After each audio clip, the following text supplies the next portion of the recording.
What's up, guys? Welcome to Engineering Overland. I'm Tyler, and this is my 2004 Jeep Grand Cherokee Part 2. Watch this. Look, Marty Mark. Watch the way I start up. I've been going hard, but I can go way harder. Every beat I'm on, yeah, you know that I slaughter. And I'm always looking gorgeous, chilling with somebody's daughter. Yeah, she loving me. Say she love the way my chain sit and contemplate. And of course it says my name if you wondering. To let you know who's finna blow. Always win and check the scope. I'm only losing control. So in Part 1, we went over everything on the exterior of the Jeep, including suspension, wheels, tires, and every accessory we've added on to the outside of this Jeep so far. Today, we're going to hit every other detail that you guys missed in Part 1. Today, we're talking about everything I have going on in my engine bay. We're going to give a full tour of the interior. And lastly, we're going to go over every additional modification I've added to this Jeep since the last video. All right, first things first, let's talk about my engine bay. To start off, I'm just going to say there's not actually a whole lot going on in here. This is the 4.7 liter high output PowerTech with the Overland package, as you guys probably already all know. But one thing I'm constantly getting questions about with this Jeep is how I relocated my washer fluid reservoir. And so a couple details on this. This I purchased off from Amazon. This is a factory washer fluid reservoir off from a Jeep Grand Cherokee ZJ, which is the body style right before this. And as you all know, the washer fluid reservoir that comes on these Jeeps usually hangs down completely right here in front of the front tire. And that obviously becomes a problem when you start running big tires like this, and the washer fluid reservoir is hanging right down here inside your fender, which you can see I no longer have any of the stuff in front of the fender, so washer fluid reservoir had to move, hence moving it up into the engine bay. There's a perfect gap right here that goes right next to your brake booster and master cylinder, and this thing tucks right inside. One thing I'd really like to note is every single factory hose and pump that comes on these Jeeps fits directly into the ZJ bottle. There's 3 holes on the back side of this reservoir, and 2 of them are going to be 2 pumps that goes to your windshield and then the back window. And then there's a third one that is just for the washer fluid level. So you basically just pull all of your factory pumps and hoses up to this end of your engine bay, plug everything directly in. This will slide right back into here, and I actually don't have any additional mounting point on that, and it holds in place very firmly. You cannot wiggle this at all. The only mount I have is 1 bolt that runs through a hole that is already here from the factory. I did not drill an additional hole. Put 1 bolt through, and it bolts right into place.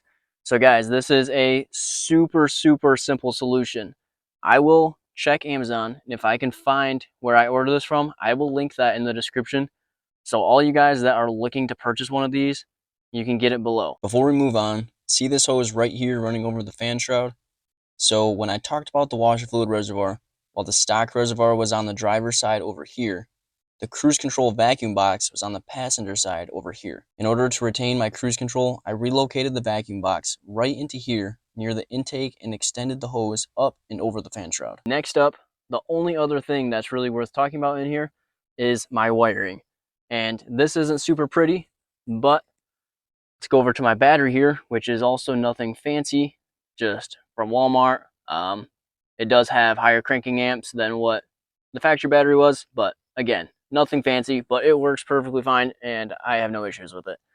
But looking here, I have wires coming off right here that run up around the firewall, and then I have some extra wire tucked behind the reservoir, goes down here, which is a bit of a mess, but those are fuses, or like inline fuses that all go to my front lights right here from LED Colite. So none of this is overly pretty, but it keeps everything tidy.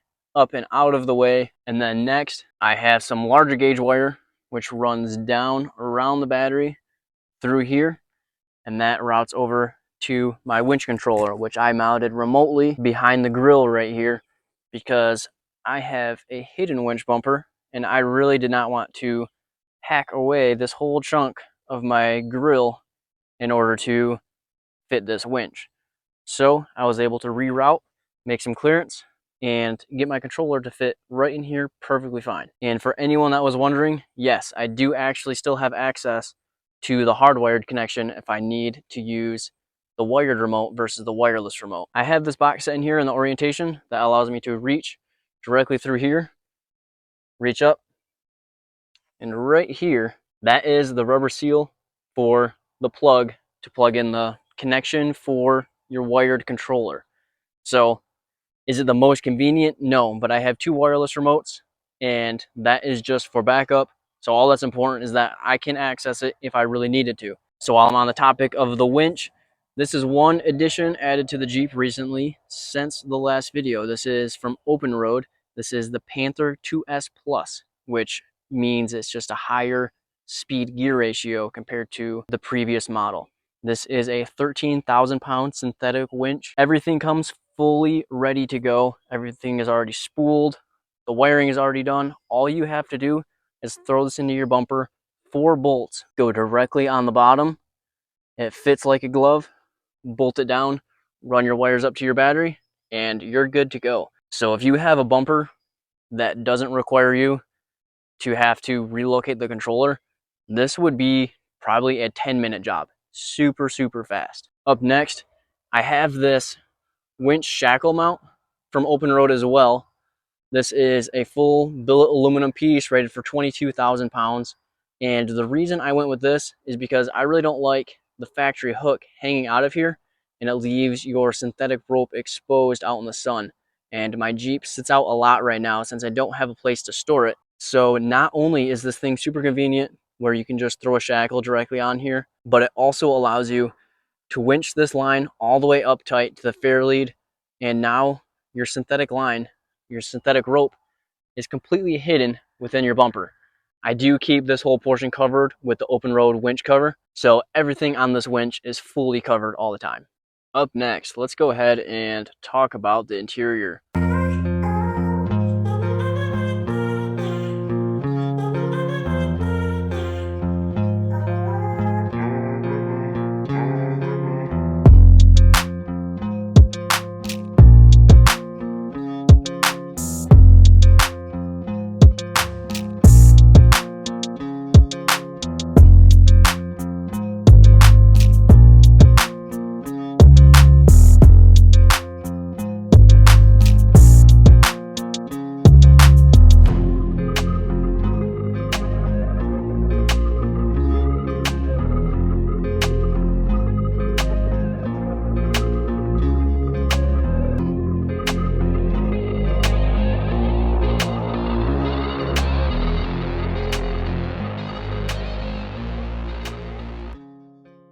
So I will just start off by saying the only thing worth noting about my interior is it is 100% factory original.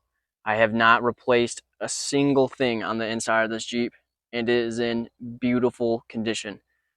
None of my plastics are cracked. Everything comes super, super clean. The worst thing about this entire interior is this driver's seat, and that is the worst of the wear and tear. The seat doesn't even have any actual rips in it. The only problem is this leather is starting to get a little bit worn down right here. Other than that, the passenger side seat and both back seats are in perfect condition. I had these seats folded down right before this video, so you can ignore the little dents like this in the seats because as these things are folded down, they rest up against these buckles, so leave some indentations. But I fold them up for this video, and that's why those are there. Those dents will push themselves back out over time, and you'll never notice they were there. So I wanted to just point that out so you guys know that that's not actually anything wrong with the condition of these seats. It's just because they were folded down. Then up on my front dash here, I have these two switches. And if you watched my video where I do the LED coal light install on my front bumper. You'll see where I installed these. These are three-way switches that came from them with their kit, and I have them wired to where I can do each pair separately. So I can do the inner pair and the outer pair. So I can go up and I get the white light, go down, now I get the yellow light, go back up, and they are off. Down on the floor here, these are just floor mats that I've had for several years. I don't think they're anything overly fancy, but it does a great job keeping the carpet in really good condition. So if you don't have floor mats, highly recommend them. You don't need anything super fancy. Just get something that protects your Jeep. I always keep a pair of gloves stuffed right here. You never know when you're going to need them. We have to go out, clean the trail, pull winch.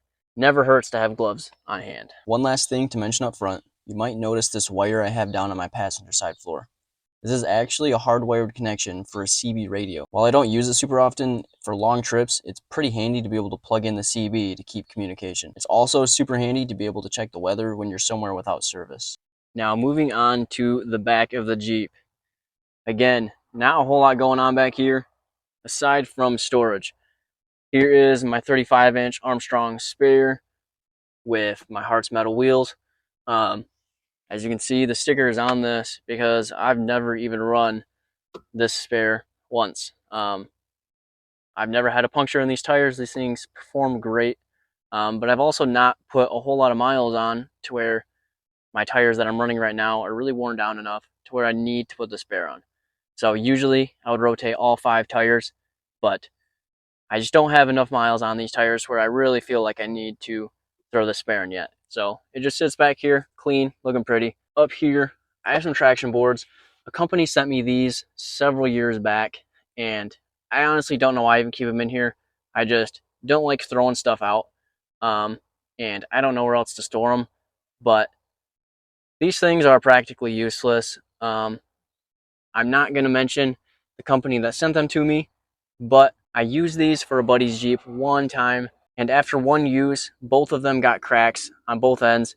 So they're just not great quality. I don't ever use them. I just keep them in here in case there's ever some random reason I might need them.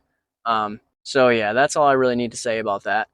Moving on, over here, these WJs have these nice little compartment over here with this netting, and what I keep in here, I have this handsaw, and this thing is great. Let's see if I can show you guys the brand here. Looks like it's Corona. These things, I'm pretty sure you just get at like a Dunham's or Walmart or basically any of your sport shops. And this thing is not expensive at all, and it works super great. It's super handy. I have used this thing countless times. You go out on the trail, you run into a smaller size tree that runs across the trail, you need to get rid of it, cut it down, and you're good to go. But then also, if you're out and you go camping like me out on the trail, so many times you need a fire, and this comes in super handy. So I always keep one of those in there. And then additionally, I have this deflator kit from Rhino USA. This thing is super nice. It has 4 individual adjustable deflators, so you can set them to the pressure you want. It also comes with an air gauge in here if you need it, but you just screw these onto your valve stems. It will lower the pressure, and based on the pressure you set, they will re-engage the valve stem and stop deflating. So I always keep this on hand as well. So moving over to the other side of the Jeep, right here is my tree saver strap from Open Road. So I got this when I installed the winch on the Jeep. This is just so you can wrap around a tree, save the bark, and give yourself a recovery point.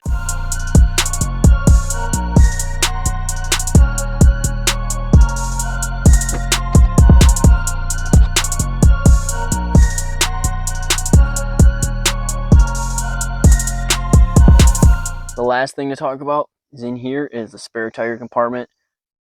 And obviously with a 35-inch spare, it no longer fits in here. Eventually when I do the tank tuck, I'm not going to have this much storage space. But for right now, this space is super useful for storing recovery equipment, emergency supplies, and then whenever I go on a trip, I also store all my tools in here. You can see I have a couple just odds and ends in here right now, but It's not fully stocked right now, but for right now, this is a super handy space to store all my stuff. One last thing that's pretty neat with these Jeeps, I still have the factory disc changer in here, and I can honestly say I've never once used this, but it is pretty cool. This was considered a high-end luxury item back in 2004 when these Jeeps came out. I've never used it, but it's pretty cool that it has it.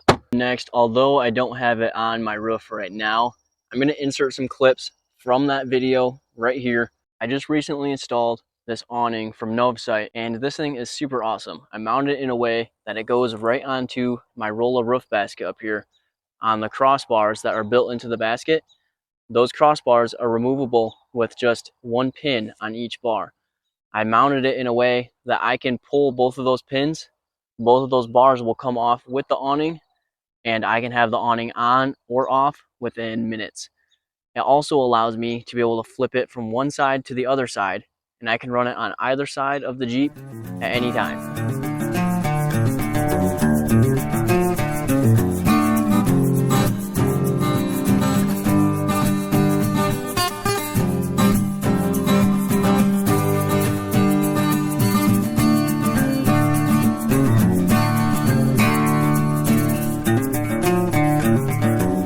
I believe the last modification I have done to this Jeep since you guys last saw it in the first walk-around video is the addition of these rock sliders. I made these rock sliders myself using a factory Chevy Colorado ZR2 rock slider and the factory Jeep Grand Cherokee Overland package rock rails.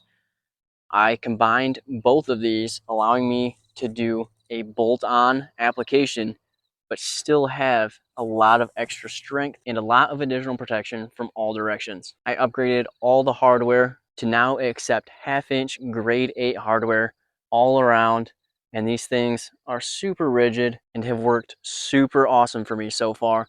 But in the future, you can look forward to a future video where I'm going to install more mounts and make these things as strong as they could possibly be while still being fully bolt-on. So any person with a Grand Cherokee WJ could bolt these directly into their Jeep.